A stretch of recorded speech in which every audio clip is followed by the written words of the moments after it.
নমস্কাৰ সকলোকে সাইন্টিফিক টেম্পাৰামেন্ট চেনেললৈ আমি স্বাগতম জনাইছো নৱপ্ৰজন্মৰ বৈজ্ঞানিক উন্মেষ আপোনালোকে দেখি আছে শুনি আছে কিশোৰীসকলে কি চিন্তাধাৰা নতুন বিষয় লৈ পেলাই তেওঁলোকে প্ৰকল্প বা প্ৰাণীসমূহ প্ৰস্তুত কৰি আছে আৰু এনেদৰে আমাৰ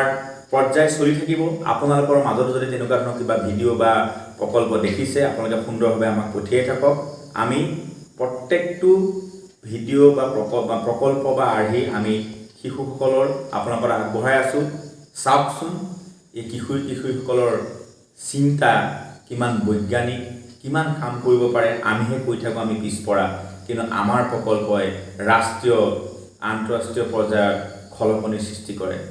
এয়া চাওকচোন মোৰ নাম Manimala Begum মই বিশ্বনাথ জিলাৰ অন্তৰ্গত চেঙামাৰী উচ্চ মাধ্যমিক বিদ্যালয়ৰ পৰা 2018 বৰ্ষত মাজুলীত অনুষ্ঠিত হোৱা শিশু বিজ্ঞান সমাৰোহত অংশগ্ৰহণ কৰিছিলো মোৰ প্ৰকল্পৰ নামটো হৈছে Study on some local plants that can be used as mosquito repellent অৰ্থাৎ স্থানীয়ভাৱে পোৱা কেইবিধমান উদ্ভিদক মহ প্ৰতিৰোধক হিচাপে ব্যৱহাৰ কৰাৰ ওপৰত অধ্যয়ন মোৰ প্ৰকল্পৰ তত্ত্বাৱধায়িকা হৈছে দৈৱকী ভাণ্ডাৰী আৰু সহায়কৰ্তা হৈছে কৃষ্ণা বড়ো প্ৰকল্পৰ লক্ষ্যটো হৈছে কৃত্ৰিম বজাৰত পোৱা মহ প্ৰতিৰোধক সামগ্ৰীসমূহৰ বিপৰীতে আমাৰ বনাঞ্চলসমূহত পোৱা উদ্ভিদৰ ব্যৱহাৰৰ ওপৰত মানুহৰ দৃষ্টি আকৰ্ষণ কৰা ঔষধি গুণযুক্ত উদ্ভিদৰ সংৰক্ষণৰ ওপৰত গুৰুত্ব দিয়া স্বাস্থ্যৰ প্ৰতি হানিকাৰক কৃত্ৰিম মহ প্ৰতিৰোধকৰ নেতিবাচক প্ৰভাৱৰ ওপৰত অধ্যয়ন কৰা প্ৰকল্পৰ প্ৰয়োজনীয়তা আছিল অসমত বাৰিষা কালত মেলেৰিয়া ডেংগু আদি মহৰ দ্বাৰা বিয়পা ৰোগৰ প্ৰাদুৰ্ভাৱ বেছি হোৱা দেখা যায় এনে ৰোগৰ পৰা ৰক্ষা পাবলৈ মানুহে আঁঠুৱা ব্যৱহাৰ কৰাৰ লগতে মহ প্ৰতিৰোধ কৰিবলৈ আৰু মহ খেদাবলৈ বিভিন্ন মহ প্ৰতিৰোধক ব্যৱহাৰ কৰে এনে মহ প্ৰতিৰোধকসমূহ ব্যৱহাৰৰ ফলত মানুহৰ স্বাস্থ্যৰ ক্ষতি হোৱাৰ লগতে ই পানী বায়ু আৰু পৰিৱেশৰো ক্ষতি কৰা দেখা যায় এনে পৰিৱেশৰ ক্ষতি হোৱা প্ৰতিৰোধকসমূহৰ ব্যৱহাৰৰ ফলত মানুহৰ স্বাস্থ্যৰ বহুতো ক্ষতি হোৱা দেখা যায় গতিকে এনে ধৰণৰ কৃত্ৰিম বজাৰত পোৱা মহ প্ৰতিৰোধকসমূহৰ বিপৰীতে আমাৰ জৈৱিকভাৱে উৎপন্ন কৰা মহ প্ৰতিৰোধক ব্যৱহাৰ কৰিলে মানুহৰ স্বাস্থ্য কোনো ক্ষতি নকৰাৰ লগতে ই চাৰিওকাষৰ বাতাবৰণ সুস্থ কৰি তোলে আমি 2018 বৰ্ষৰ জুলাই মাহৰ পৰা প্ৰকল্পৰ কামত আগবাঢ়িছিলো প্ৰথমে আমাৰ অঞ্চলত পোৱা মহ প্ৰতিৰোধকসমূহ উদ্ভিদসমূহৰ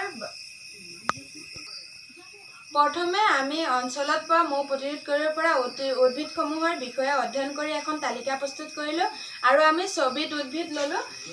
নিম গছ তুলসী নেমু আদা নাৰ্জী চিত্ৰনলা আদি আৰু আমি পৰীক্ষা কৰিবলৈ 5খন পেটি ডিছ মহে কণী পৰা লেতেৰা পানী আৰু উদ্ভিদৰ অংশ আতচি কাঁচ আৰু অনুবীক্ষণ যন্ত্ৰ টেষ্ট টিউব আৰু পৰিষ্কাৰ পানী আমি এইকেইটা সামগ্ৰী সংগ্ৰহ কৰি ললো প্ৰথমে আমি 5খন পেটি ডিছত লেতেৰা পানী সংগ্ৰহ কৰি ললো আৰু আমি প্ৰস্তুত কৰি ওলোৱা ৰসসমূহ 10% গাঢ়তাৰ লেতেৰা পানীত প্ৰয়োগ কৰি চালো 2 পৰা 5 ঘণ্টাৰ পাছত আমি টেষ্ট টিউব আৰু আতচি কাঁচেৰে অনুবীক্ষণ যন্ত্ৰৰ দ্বাৰা গম পালো যে লেতেৰা পানীত থকা মহবোৰ নিষ্ক্ৰিয় হোৱা দেখা গৈছিল আমাৰ তথ্য বিশ্লেষণ উক্ত প্ৰকল্পৰ জৰিয়তে পোৱা তথ্যসমূহ হ'ল চিত্ৰনলা নেমু আদি উদ্ভিদৰ পাতৰ ৰসৰ পৰা মহৰ বৃদ্ধি প্ৰতিৰোধ কৰিব পাৰি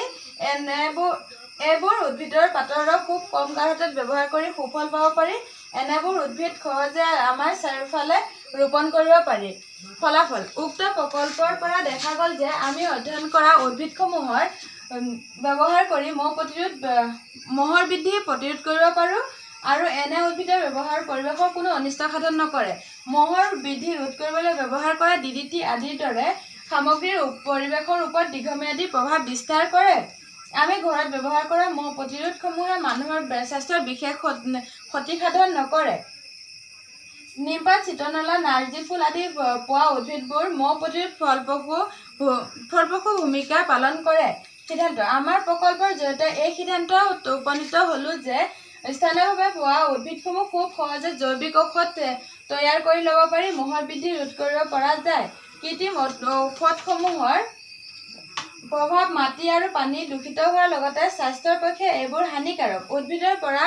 ঘৰুৱাভাৱে তৈয়াৰ কৰি লোৱা প্ৰতিৰোধ ঔষধসমূহ সম্পূৰ্ণৰূপে বহনক্ষম গতিকে এনেবোৰ ঔষধ মাটি পানী আৰু বায়ু প্ৰদূষণ নকৰে